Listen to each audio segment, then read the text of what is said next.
fuzzy thinking as well. Bart, welcome back. Happy New Year to you. Happy New Year, George. Good to be back with you. How's everything going? Everything well, I hope?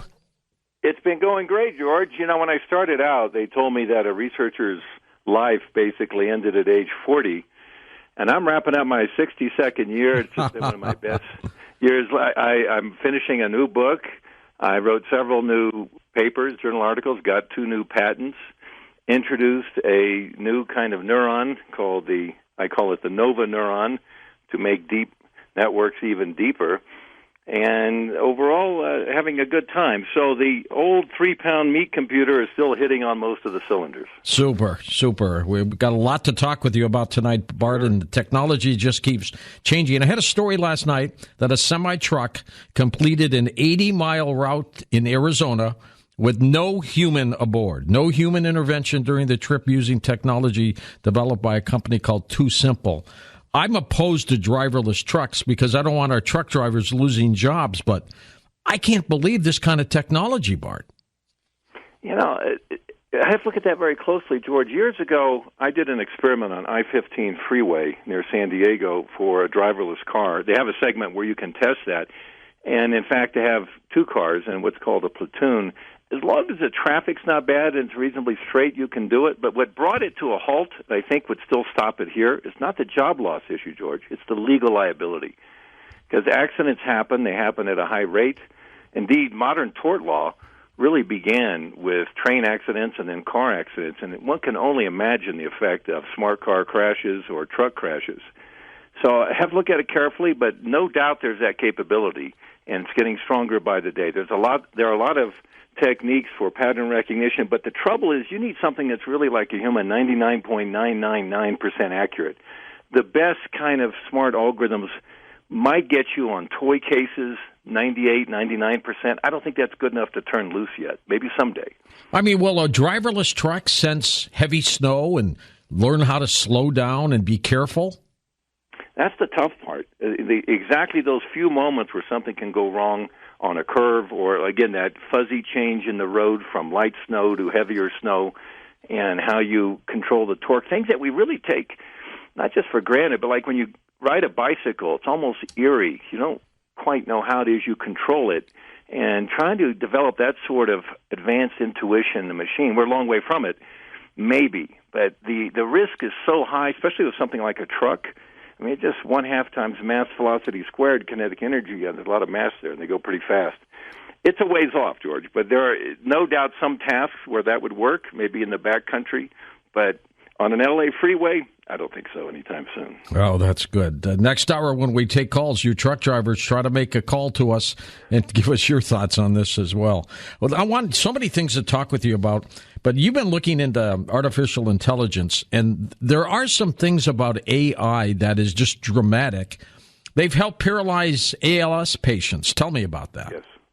Yeah, it's a big breakthrough from the company Synchron. This is FDA approved. It's beaten Elon Musk to the Neuralink. Neuralink, I think, is trying to do something similar. We don't know. It's not quite perspicuous as this. But here's a case, George, where somebody's paralyzed, and you have a lot of folks like that because of stroke or just car accidents or whatever it happens to be. And the net result is this gentleman, a 62-year-old man named Philip O'Keefe, just sent a tweet. And it's, I think, very much in the history of AI going to be up there with Samuel Morse's first telegraph tweet of what hath God wrought. That was 1844. Or yeah. Mary Had a Little Lamb with Thomas Edison on the first phonograph in 1877. I actually have the tweet, and I saw it online. The tweet is this: no need for keystrokes or voices. I created this tweet just by thinking it.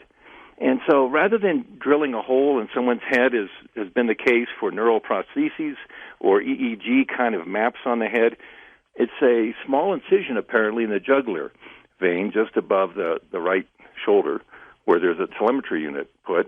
And they put up there a catheter, which is fairly common for stroke treatment and things like that, in a 2-hour procedure, all the way to the top of your brain, George, to the motor cortex. Amazing. And then they have you do exercises with whatever muscle coordination is left, clenching things. Can you clench a fist? Can you extend your knee, which is in effect to clench your thigh, your quadricep, move your foot? And that's involving neural impulses, electrical impulses, again, at the very tippy top of the motor cortex. Then comes the AI.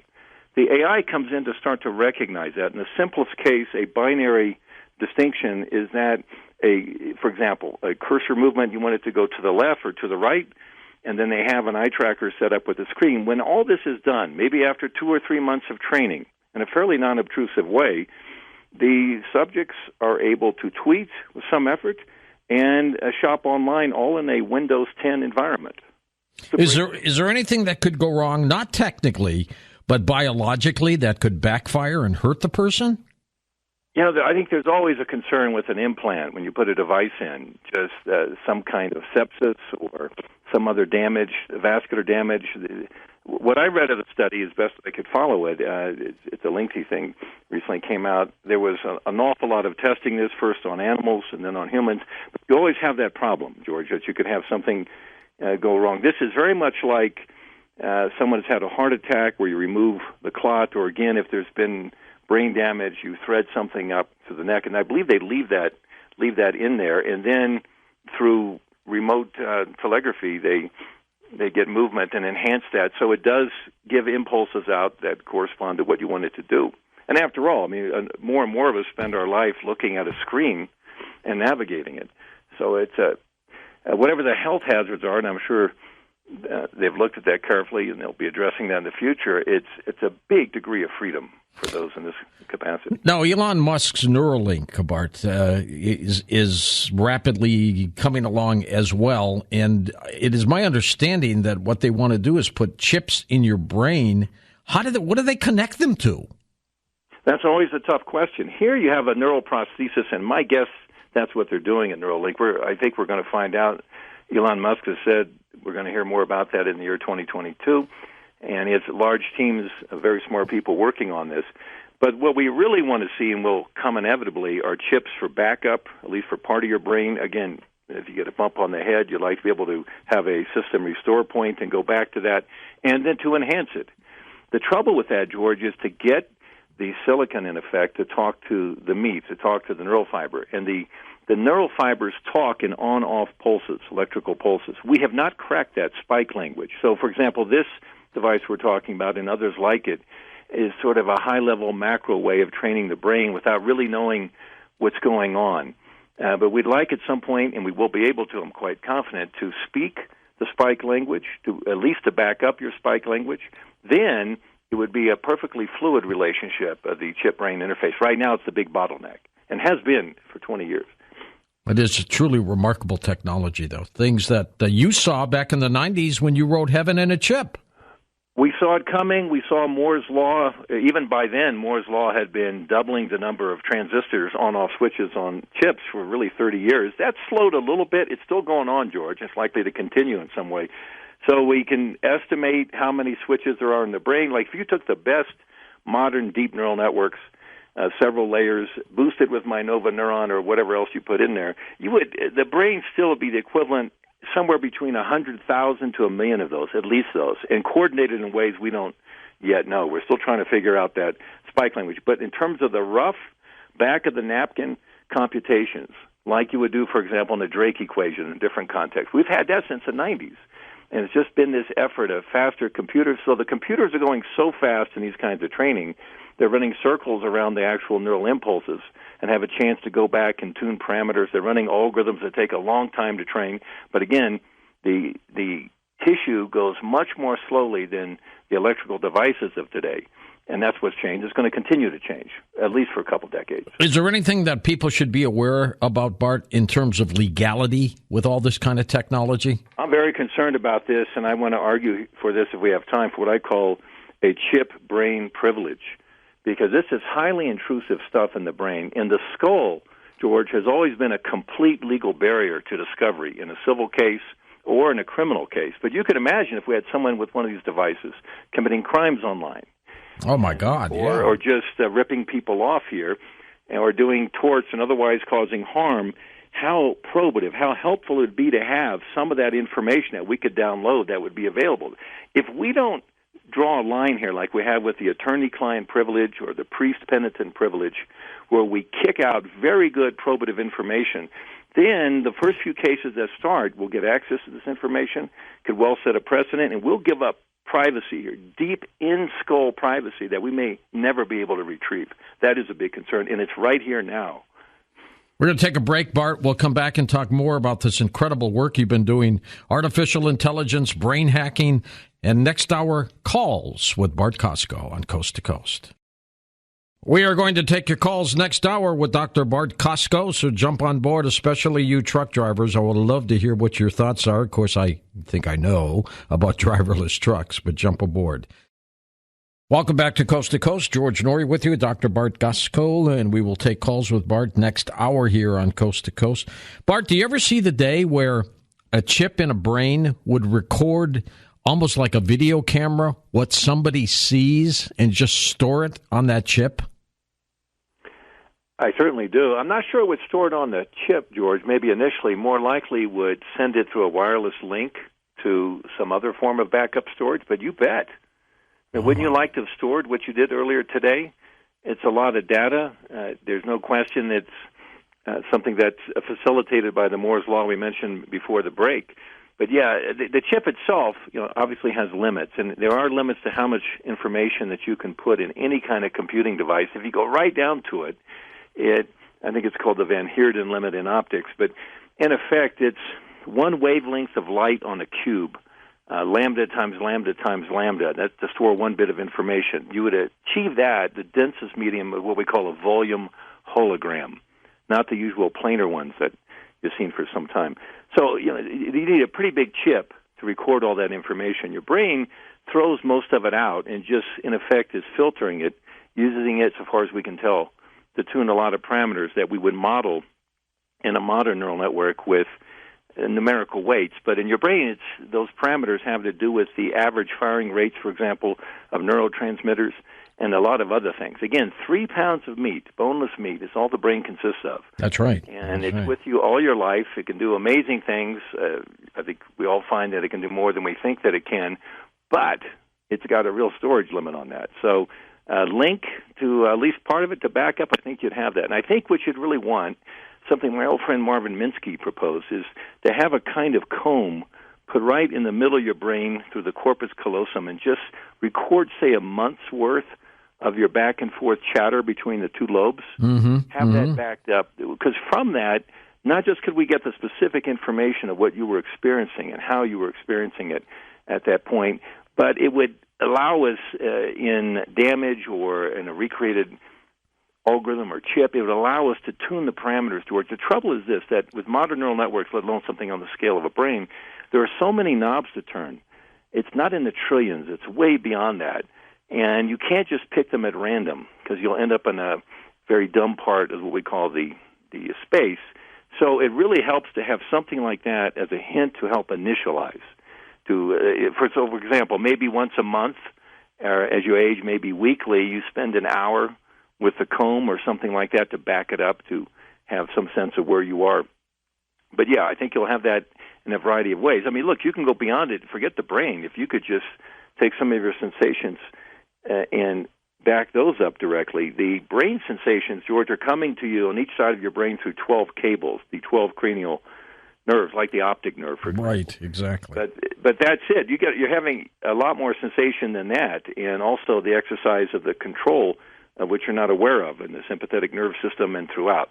So yes, you can. Storage is always a big deal, but the computers are getting smarter all the time. The other thing about storage, we can compress things, I should say. So there's some of that. But your body just deals with too great a flux of experience each day, I think, just to back all that up. Wouldn't that be amazing, though, to be able to say, what did I do May 10th, 2000, and it's on a cloud somewhere, and you can go and get it and see exactly what you did that day. My gosh. Well, George, I bet if you go back and listen to some of your earlier broadcasts, it's got to have an odd effect. Is that really me? Do you really remember what you said in those circumstances? Or someone like me, I pick up an old book I wrote, and say, wow, did I really write that? And I'm holding my breath with each sentence. Oh, man, did I get that sentence right? Or I'm editing it in real time. Yeah, I don't remember what I ate a week ago. I don't think most of us do. We certainly don't remember the experience of it. That may be a good thing. Otherwise, we might get tired of it. But it'd be nice to have some of that as backup and also just as fodder to manipulate, to tune and play with and do more with. We just took one path through the space-time continuum. We recorded a little bit of that in what remains of those sensory imprints in our brain, but we can vary those paths, George, and play with them. What's the downside of this part? Well, first off, I think we all become couch potatoes and maybe not enough of the real world, and we're seeing way too much of that right now. Ask any professor if there's not a problem with students in the classroom. Initially it was with the laptop, and now with smartphones and things like that. So there's just the loss of life as we've known it, the loss of play and human interaction of that type as people transfer more to a so-called metaverse. I don't think we can stop it, but there is a downside to that, a lack of innovation that comes from it, a lack of toughness. I don't know about you, George. I remember my father and uncles, all of whom were in World War II. Those were some pretty tough guys. Oh, they sure were. Toughest generation we've had. You could see it in the movies. You could see it in their crude humor. I think, I don't see that as much anymore. So I think there's that sense of life, that thing that's always characterized our species. We're at risk of that. The other problem, of course, is just the manipulation that we do to one another. We're a power-hungry species, and as Aristotle said, he called us a political animal, to put it politely. But the effect of advertisers and the effect of governments and political parties, if you think about the polarization just right now in the United States, which may be typical of a lot of other countries, and the effect that you can have by manipulating people's information, cancel culture at the chip level, but more than just cancel culture, George, devious stuff, spinning some of the information and selectively removing it, and so many other things to get you ultimately to increase the probability that you vote a certain way or that you spend a certain way. That, I think, is also a downside. Was it in your book, Cool Earth, you talked about nano blood? Yeah, I did. Nano blood is, and also an eel finger. Cool Earth is a real-time story about if we don't do something about global warming, which now is kind of small, but could easily get much worse, and I think for political reasons we won't do that much about it, that you might do something as crazy, George, as moving the Earth-Moon system a little further away from the sun in order to cool it. In theory, that'll work, but it's a little bit fuzzy, and if you can't get it right to a lot of decimal places, things can go terribly wrong. They do. Somebody gets the crazy idea to move it back. And by that point, we have, as I'm quite confident we will have, artificial blood, what I call nano blood. And so if you have a heart attack, right now I think if you're outside the hospital, your chances of survival like 8 or 20% or something, they're not very good. And even if you go 5 minutes without fresh oxygen, you have usually irreparable brain damage. You're toast. Here you might be able to go a couple, 3 hours. So you could meditate on the bottom of that swimming pool for an hour if you had some artificial blood in you. And so there's a lot of good to be said for that. The trouble is, in the case of Cool Earth, this is a harsh survivalist story where, as a consequence of moving the Earth and Moon, big chunks of the Moon are cascading down through Earth's gravity into Earth, and in particular to the oceans, and people have to go up the highest mountains they can. And that's not a good place to be, let's say, when you would otherwise die, to be full of nanoblood. It introduces something called what they call a zombie death.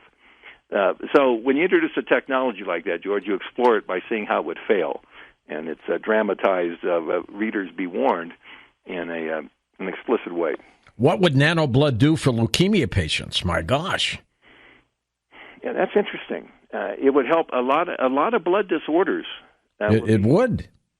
Would be assisted by that. And I think if we just stand back a minute and we're thinking about the mRNA technology for COVID, but forget that. Just think about the power of that technology. It's just in its infancy for targeting certain types of cancers like that and others. And likewise, so in other words, it's programmable. And you want it programmable really all the way down to you, the person, not just you, the category, the type of disease. So I think in cases like that, the nano blood would be adjusted for your oxygen requirements and a lot of other things on a quite individual basis. I think that's doable. It would be just our luck if they move the planet Earth to move away from the sun. They might move it too far and put us in an ice age or something. That could happen. In theory, you could also move it, if things got cold, you could move it a little closer to the Earth. What I propose in the story, the mechanism for doing that, is reverse gravity catapults. It's technically right. We don't know the exact parameters on that, but it's a transfer. It's the same trick we use to speed up probes or spaceships. by getting a gravity assist around a planet like Jupiter, but you can reverse that and convey a little bit of the energy from the space probe or the spaceship to Jupiter. It's just that when you change the size of the different planets and objects here, you can change the effects of it. Yeah, you'd have to be careful. I watched recently a episode of The Twilight Zone that I saw as a kid, and I wonder if that wasn't in my head when I came up with Cool Earth as a short story. I tell the story in the preface to the book years ago, and made a mistake in it and had a back-and-forth fax with the late, great Arthur C. Clarke. So I dedicated the book. He helped me fix it. In the sense, he pointed out the error. But there's a story called The Midnight Sun on that, and it's the Earth is getting too close to the sun. It's getting hot. Remember the story? I think so. It was one of Serling's great episodes. A painting that's melting. It's a really melting. It's an oil painting, right? Yeah, there you go. And then, of course, she passes. The heroine passes out, and she wakes up, and it was a Freudian wish fulfillment dream because, in fact, the planet's moving away from the sun, and everyone's freezing to death irreparably. But in Midnight Sun, but it's in the spirit of Cool Earth. That's how Serling always ended his things, with something dramatic like that. Yes. So, it was amazing what he could do on such a small budget. Absolutely. What is fueling this kind of technology? Is it the computer power? Is it our brain? What's doing it? In terms of artificial intelligence? Yeah. And these sorts of things. It is first and foremost the computing power. For example, many years ago I was teaching a course called DSP, Digital Signal Processing. And in it, we have a comparison at the beginning of my notes of a digital chip versus an analog chip. Analog chips are often made for, and still are occasionally, for specific purposes. And in those days, the analog chip would often beat it. And this was in the early 90s. And by the late 90s, I just pretty much had to scratch that analog portion out of the notes, George, because of there was almost nothing that the analog chip could do. There are special exceptions to this, that the digital chip couldn't do faster, just by addition, subtraction, division, and multiplication, just like that. It got so powerful so fast that we just didn't foresee that. And there are all these algorithms. There are literally hundreds of thousands of scientific papers of different merit that have been published, have algorithms in it that have yet to be realized one way or the other because of computational complexity. And in my particular research institute called SIPI, the Signal Image Processing Institute at USC, we've, for years, worked with video compression and things like that. A lot of stuff we did in the 90s just been completely superseded by the speed of computers. And on the other hand, algorithms that just didn't seem feasible. They had, instead of adding up a bunch of numbers, there were 10 addition. These are sigmas for the technical audience. Things that just weren't feasible, George, now are, and it's become a very different thing. That's what brought so-called machine learning back to life. We just called it neural networks back in the 80s. And actually, when USC recruited me, but the computers were very trivial then compared to, of course, what they are now. And we said the same things about the earlier efforts in the 60s, which were true, too, because of the exponential growth in Moore's Law. So there's a lot of doors that open when you get to the world where the computing power is not just inexpensive and powerful, but it takes place orders of magnitude faster than thinking in flesh. And that's what led me to the novel and the word nanotime. Because right now we're thinking in wet time, relatively slow time, the time it takes electrical impulses to travel through your nerve fibers, very slow, just a couple hundred meters per second maximum. Whereas if you had a true chip implant, like in nanotime, the character at the end of Act 2 literally loses his brain to a chip, and it's the worst thing that can happen, and yet it's the best thing that could happen, because he gets godlike powers in terms of access to databases. Human beings like you and me are just frozen statues of flesh in nanotime, and it would go beyond that. And that I don't think we've come quite to grips with. So what that novel explores, nanotime, is the interplay at the end between this time that we take for granted, common sense time, wet time, versus speeded up computer time, and a lot more of that is coming. Again, the more the computer can speed up, the more processing to create the illusion, if you like, of the internal world of the metaverse, and it'll become richer. So instead of having 10 people to interact with, you may have an order of magnitude, you may have 100 to interact with, and so forth. And that's going to continue for quite some time as we cross some of these quantum barriers in computing. We're with Dr. Bart Costco. Bart, would we have to change the laws in the land with this kind of technology? I mean, we talked about, using chips in court and stuff like that. Would our laws have to change? I think they have to change, certainly to protect us on the privacy side. And the first step is, as I mentioned, I think to have some kind of acknowledgement of a privilege. You can't go into a brain easily. A judge could do it in what we call in camera, behind closed doors in special cases. And beyond that, George, we already are trying to recover from a big mistake I think the U.S. Supreme Court made from the 60s to the 80s, a doctrine called the third-party doctrine, which just didn't think about the digital world, and it said if you take some information, a letter you wrote, and you throw it out in your trash can, you've abandoned it, and the government doesn't need a search warrant to get the document in your trash can. They analogize that to you sending an email, to you going online, that you've abandoned your all-important property, whether it's your banking information or anything else, to the Internet service provider, and subject to a few conditions. And they've been exploiting that pretty heavily. Of course, other countries don't even worry about it. They don't have a Fourth Amendment, but we do. We set the example for the world. We need to fix the third-party doctrine. We need to throw it out. Supreme Court nearly did it in the case called Carpenter versus U.S. in the summer of 2018, and that had to do with whether the government needed to get a warrant to look at your cell phone recordings, which we're all using right now. And the answer was they usually do, but not always. But the majority opinion chickened out. They pulled back and would not overturn, like many of the justices wanted to in the dissents, the third-party doctrine. The head justice said, no, that's, quote, too mechanical, although I think we'll be revisiting. But if we can fix that, we can have a lot more privacy. On the other hand, George, when you have digital access, you can amplify good and bad. So your ability to defame people can greatly increase. That's a factor. And a lot of other things, whether you're a public figure or not, all those defamation laws that we set up based on paper and ink, all that has to be rethought. That's true. Bart, we're going to take a quick break. Let's come back, chat more, and take phone calls next on Coast to Coast AM.